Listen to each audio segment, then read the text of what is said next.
शरीर को बनाना चाहो 10 दिन केवल कष्ट लगता है। जैसे अन्न छोड़ो तो 10 दिन परेशानी, फलाहार छोड़ दो, केवल जल पे आ जाओ तो 10-15 दिन परेशानी। इसके बाद शरीर उसी में सेट हो जाएगा, वो उतने जल की खुराक में अपने जीवन को चलाने लगेगा। घबराते हो केवल कि ऐसा कैसे चल सकता है। सब सहन करने की कोशिश करो, सब सह लोगे। सच्ची मानिए, ये अच्छे अच्छे पदार्थ खाकर सुविधाजनक जीवन व्यतीत करके वो उच्च कोटि की अध्यात्म की ऊंचाई बहुत कठिन है, बहुत कठिन है। लालसा तो बहुत ऊंची करते हैं, लेकिन आचरण हमारे अगर ठीक नहीं है, हमारी वैसी लालसा के अनुसार साधना नहीं है, वैसे हम चल नहीं रहे, तो कैसे लालसा पूर्ण होगी? समझो पहले। देहूति जैसी पत्नी के लिए 10,000 वर्ष तक करदम जी को तपस्या करनी पड़ी थी। भगवान प्रकट हुए थे तब महाराज आदि सम्राट मनुष्य रूपा से प्रकट हुई देहूति जी, और भगवान कपिल देव जी जैसे पुत्र प्रकट। तपस्या, भजन।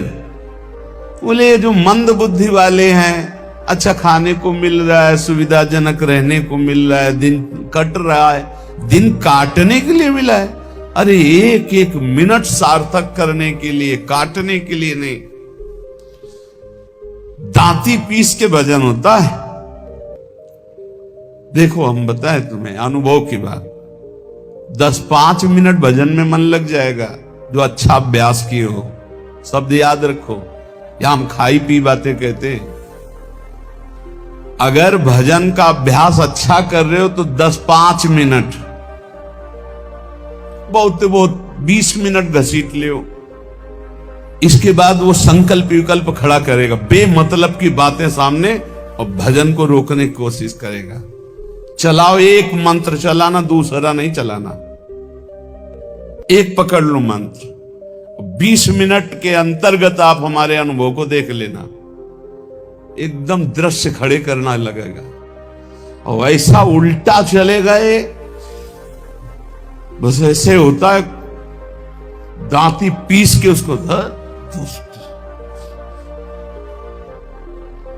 बार बार लड़ो, बार बार उसको परास्त करो, उसको बार बार परास्त। बेमतलब की बातें, बेमतलब का दृश्य, बेमतलब की घटनाएं उपस्थित करके वो मंत्र को रोकेगा। चलाओ, ये भगवत मार्ग की बात कह रहा हूं। अब 1 घंटा निकालो आप ऐसे युद्ध में, फिर आप खड़े हो आसन से तो ऐसे खिड़की में गर्दन जाएगी। पहले कुछ देख लें, कुछ सुन लें, कुछ, और नहीं है तो ये वो अभ्यास कर ही नहीं सकता जिसके पास मोबाइल है, नहीं कर सकता। क्योंकि जब वो स्थिति आती है ना, दांती पीस के इसको जबरदस्ती बस में करने की, पक्का समझो ऐसे ही करना पड़ता है। तो उसको लगता कैसे मारो, तो लगता है इसी मंत्र से मारो, ये तभी वो विचलित होता है। बार बार बार बार बार बार पसीना आ जाता है, माथे पे नहीं, मन पे पसीना आ जाता है, थक जाता है। जब लस्त हो जाए, त्राहिमाम मच जाए, तब और जिद्दी बनकर मंत्र जप करो, अभी बस में हो जाए। नहीं, इस मन को दुलार करना है, मन के अनुसार चलना है, और भजनानंदी की लिस्ट लगानी, लिस्ट यही लगानी है ऊपर से। महान भजनानंदी, महान त्यागी संत, सुनना ये चाहते हैं और लड़ नहीं सकते 5 मिनट युद्ध इस मन से। बड़ा विचित्र खेल। तो बोले ये जो मंद प्राज्ञ है, ये निर्णय करने वाली कुछ नहीं, कुछ समय के लिए ये शरीर मिला है, लड़ ले, जीत जाएगा, प्रभु की प्राप्ति कर लेगा। और अगर इसके दुलार में रहे तो मरेगा, जाएगा, छूटेगा शरीर। तू अविनाशी, ये विनाशी, तेरे साथ कभी नहीं रह सकता। जो भजन में प्रधान भाव रखे हुए, वही उत्तम भाग्य वाले। श्रीपाद कह रहे, मंद प्रज्ञास्त एवात्र मंद भाग्यास्त। अगर मंद बुद्धि तो मंद भाग्य और तीव्र बुद्धि। आप भजन के लिए निकले, भजन जब हम देखा कि शून्य जैसा हो गया मन, न मंत्र पकड़े न नाम पकड़े न कुछ नहीं, बस जिद, वो भी जिद्दी है। अरे तूफान को रोक लेना सहज है, हिमालय को उठा लेना सहज है, लेकिन मन को रोक लेना है। ऐसा हमने योग वासिष्ठ में पढ़ा है। अब वो शून्य हो गया, जब जिद की शून्य हो गया, ना मंत्र पकड़ रहा है ना कुछ पकड़, एकदम खड़े हो गए, पद गायन शुरू किया। अब तेरी जरूरत ही नहीं, जोर जोर से पद गायन। ऐसे थोड़ी इस पर ऐसे थोड़ी चढ़े बैठे रह गए, हर समय 24 घंटे चढ़े बैठे। तब वो धीरे धीरे धीरे फिर हाथ उठा दिया।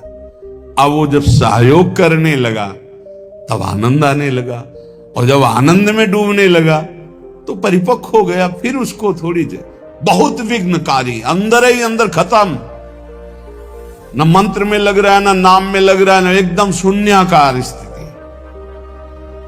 अब हम चलाना चाह रहे मंत्र, वो बिगड़ेल कुछ नहीं सन, और उसके बिना होगा नहीं कुछ। जैसे हमारे बिना वो कुछ नहीं कर सकता, ऐसे बंधन और मोक्ष का कारण मन ही है। इसको बिल्कुल हमको ठीक करना है, दवा खवानी है इसको, दवा खवा के इसको स्वस्थ करना है, तभी हम भगवत प्राप्त होंगे। हमारे बिना ये कुछ नहीं कर सकता, तो इसके बिना भी हम कुछ नहीं कर सकते, क्योंकि यही बंधन और मोक्ष का कारण, इसको ठीक करना ही है। इसलिए लोक चिंता ननो धर्म चिंता न देहगा, श्रीमद वृंदावने राधा कृष्ण भाव भृतो मम। श्री वृंदावन में यदि आपको आने को मिला है, सत्संग मिला, धामवास मिल रहा है, अब मन से तुमको निकालनी लोक चिंता ना, नो धर्म चिंता ना देहगा, खाली करो, यही करना है। लोक चिंता नहीं होनी चाहिए, कल क्या होगा, आज का तो काम चल गया, अगला महीना कैसे काम चलेगा, ये अगर चिंता है तो तुम्हें भगवान का भरोसा नहीं।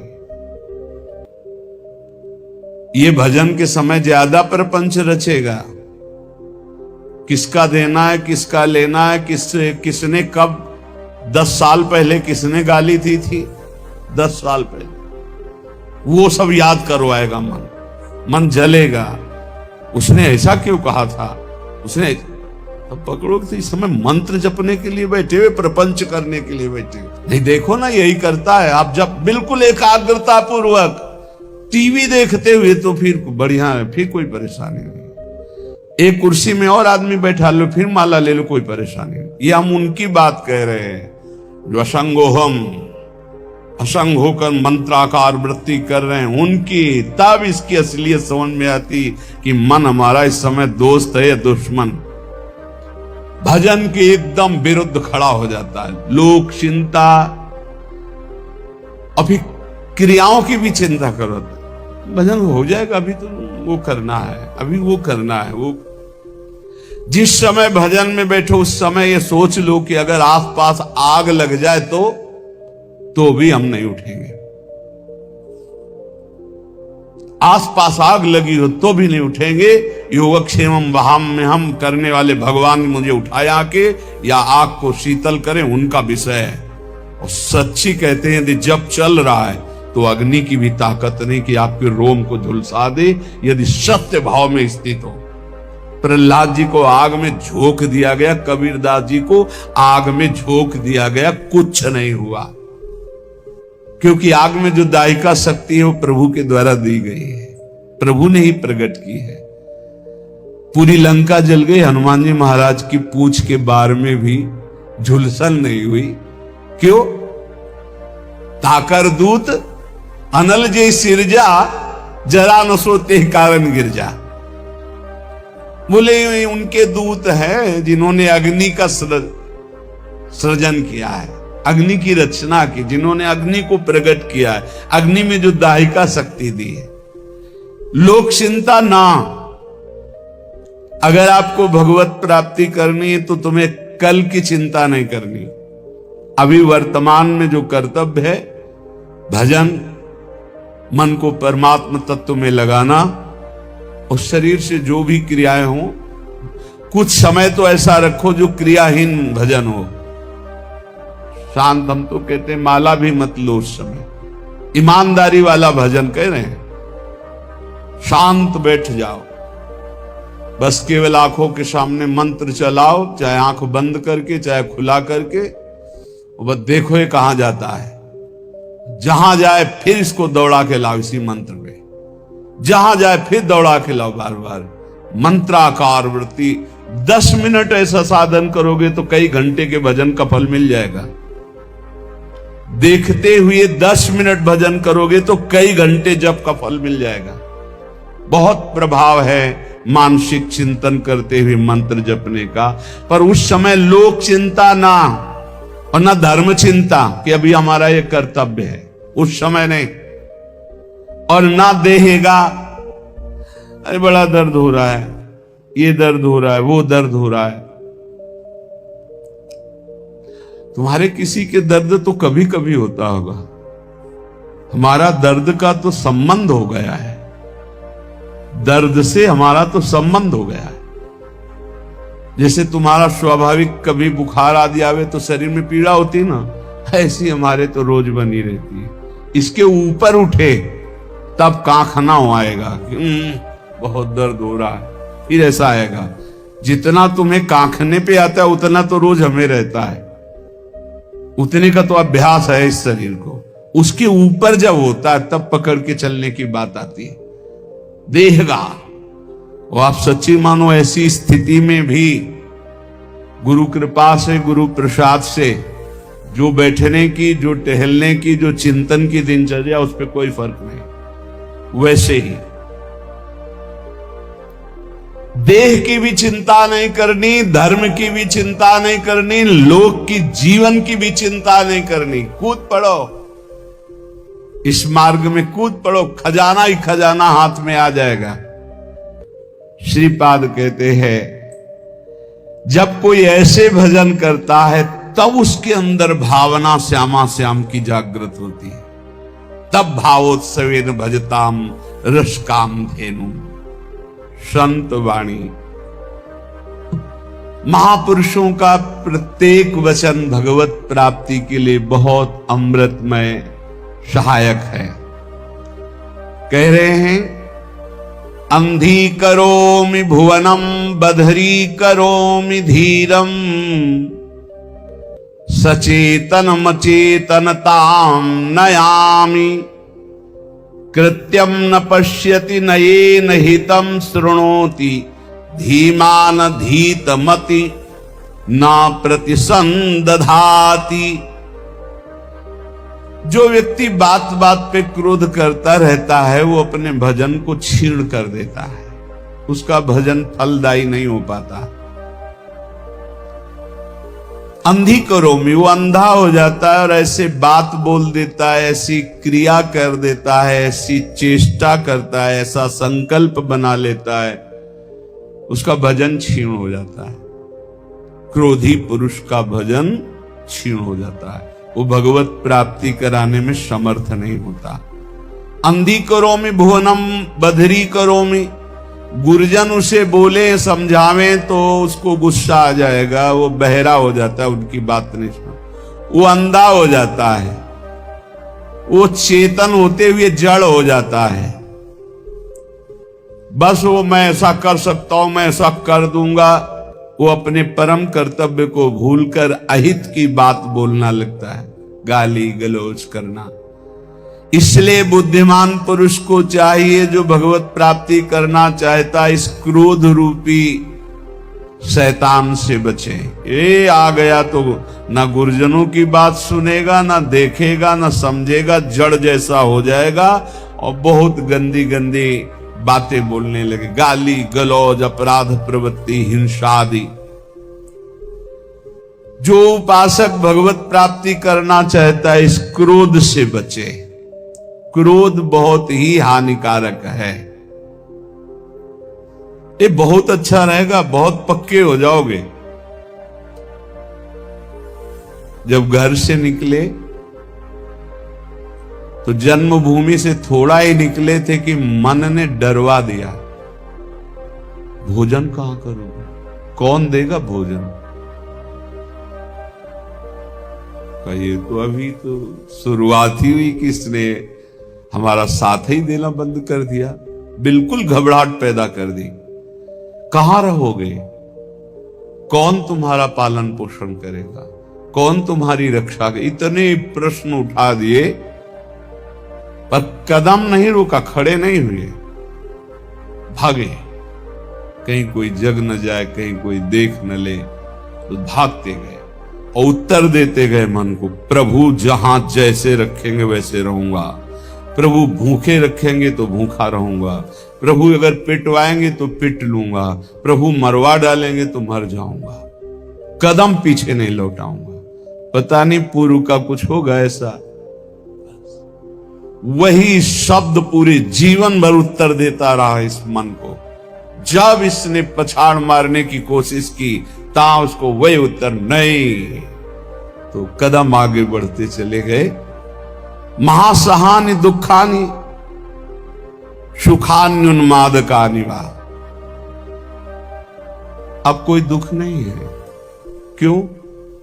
जैसे अपनी घर आ जाए और पता चले गाड़ी बिगड़ गई तो सुख होगा इस बात का कि गाड़ी को तो बिगड़ना ही था, पर घर आके बिगड़ी ये बहुत हुआ। अच्छा, अगर कहीं रास्ते में बिगड़ जाती तो गड़बड़ हो जाता, फिर पता नहीं अंधेरा हो जाता और हम अपने घर तक नहीं पहुंच पाते। लेकिन कृपा ये हुई कि जब घर दिखाई दिया कि आ गया तो गाड़ी बिगड़ गई, तो कोई परेशानी नहीं हुई, अपनी अटैची उतारी, अपने घर आ गए।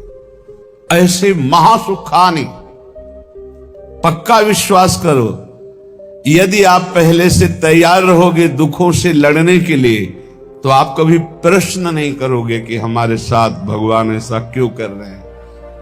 और अगर ये प्रश्न आ गया कि हमारे साथ प्रभु ऐसा क्यों कर रहे हैं, तो ना आप शरणागत हो और ना आप भगत हो। ये प्रश्न भक्त के हृदय में नहीं होते, बहुत बार सुन चुके हो। ये प्रश्न नहीं होते कि आपने दुख क्यों दिया, आज तक किसी भक्त के मुख से ऐसा नहीं निकला। आपने ऐसा क्यों किया, ये प्रश्न नहीं निकला। ये प्रश्न निकलता है जिसकी शरणागति पुष्ट नहीं होती, जिसका आत्मसमर्पण नहीं होता। तो हम पहले से महापुरुष जनों के वाक्यों से पुष्ट करते हैं, यदि आपको अभी शरीर स्वस्थ है तो खूब भजन कर लो, आगे दुख आने वाला है। लिख लो अपने लोगों की क्या भजन साधना है, जो रात दिन दिव्य भजन करते रहे। उनके जाते जाते शरीर में पूज्य पाद उड़िया बाबा जो 18 घंटे पद्मासन, 18 घंटे एक आसन में बैठे, उन महापुरुष के गुदाद्वार में ऐसा चटक गया था। वो जो भी नाम हमें तो याद नहीं है, ये इन नामों में नहीं है जो अभी लिए जाते हैं, गुदा रोग से संबंधित जो बड़ा पीड़ा देने वाला रोग होता है, पर वो होता इन्हीं गुदाद्वार के अंतर्गत, बहुत पीड़ा। पर वो ऐसी स्थिति में भी पद्मासन में अपने आसन में बैठते थे, कोई औषधि प्रयोग नहीं। बोले इसका तो केवल ऑपरेशन होता है, बोले कोई जरूरत नहीं। कई महीने तक पीड़ा देता रहा, फिर गायब हो गया। क्यों? क्योंकि उतना ही प्रारब्ध है। वो जहां अपना कष्ट भुगवा दिया खत्म हो जाएगा, बिना औषधि के खत्म हो जाएगा। हिम्मत रखना। बड़े बड़े महापुरुषों के शरीरों में कष्ट आया है तो पहले से तैयारी कर लो। भला हम कष्ट की तैयारी क्यों कर ले? क्योंकि हमें सुख भोगना है। देखो, जन्मभूमि से 5-7 कोस गंगा जी, नंगे पैर ऐसे जाया जाता था गंगा स्नान करने। छोटे छोटे बच्चे थे, साधक, नंगे पैर चलाया जाता क्योंकि गंगा स्नान करने जाए। बड़ा भाव रहता है, पवित्र भाव।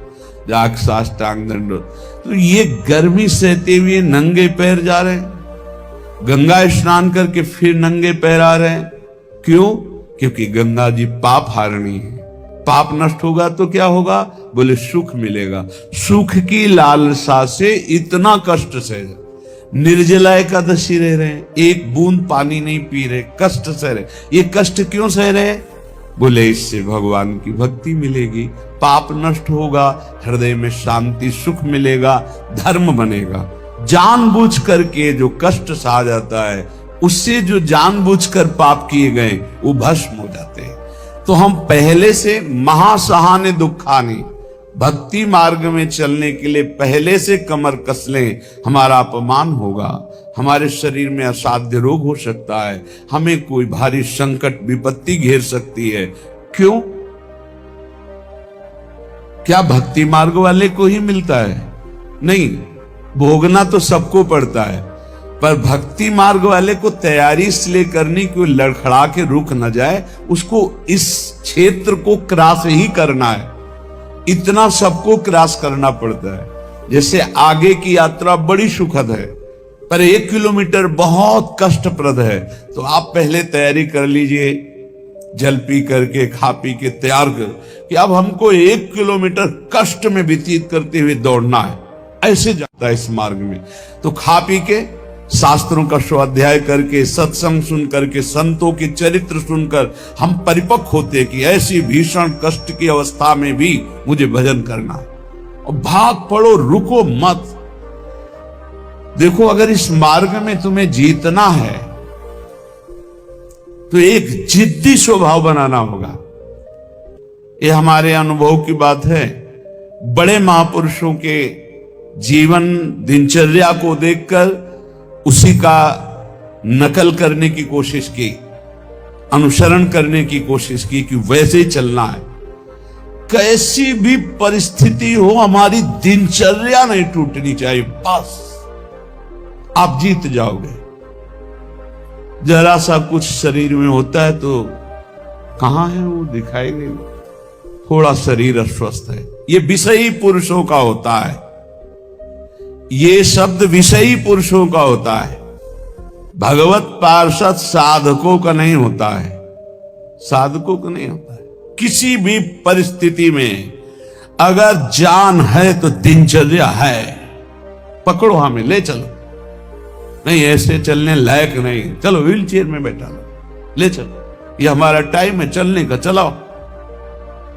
बिल्कुल जिद्दी स्वभाव, किसी की ना सुनना, अपनी दिनचर्या को भगवान मान करके चलना, बस जीत जाओगे, जीत जाओगे। कोई भी परिस्थिति परास्त नहीं कर सकती, कोई भी परिस्थिति। केवल आप बल रखो अंदर भगवान का, और अपनी दिनचर्या को प्रमाद स्थिति में मत देखो। नहीं, ये तो बहुत बड़ी हानि हो जाएगी, मेरे मन को ये प्रमाद करने की आदत बन जाएगी। ऐसा नहीं होगा। हमने बड़े महापुरुषों को देखा है, दिनचर्या भगवान का स्वरूप। कैसी भी परिस्थिति में यदि दिनचर्या को आपने टालना नहीं सीखा तो जीत जाओगे।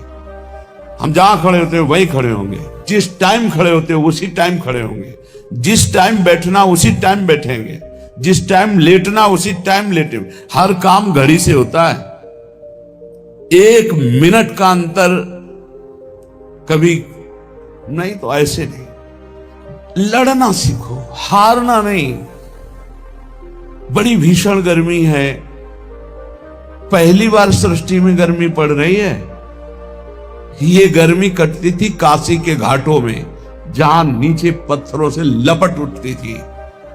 पीने के लिए बिस्लरी नहीं, गंगा जल, जो ऊपरी तह में गंगा जल खौलता हुआ ऐसा गर्म दिखाई दे। गंगा जल के 2 स्वरूप होते हैं, जैसे सर्दी में ऊपर एकदम ठंडा, नीचे इतना डुबकी लगाओ तो गर्म। अब गर्मी में है ऊपर गर्म, नीचे ठंडा। वो हम लोग वहां रहे तो पूरी प्रक्रियाएं सब पता है। दिन में पंडों की छतुरी और रात में ऐसे बस वही मार्किन जो पहने वही बिछा ले, आग, पसीना पसीना पसीना। ठीक 2 बजे वो दुप दुप वाली घड़ी छोटी, बस सूर्यदिन सर्या जल लिए। विश्वनाथ अपने जीवन को ऐसा बना लो मजबूत, कोई भी रोग दोष दुख विपत्ति संकट प्रभु के चिंतन से ना हटा पावे।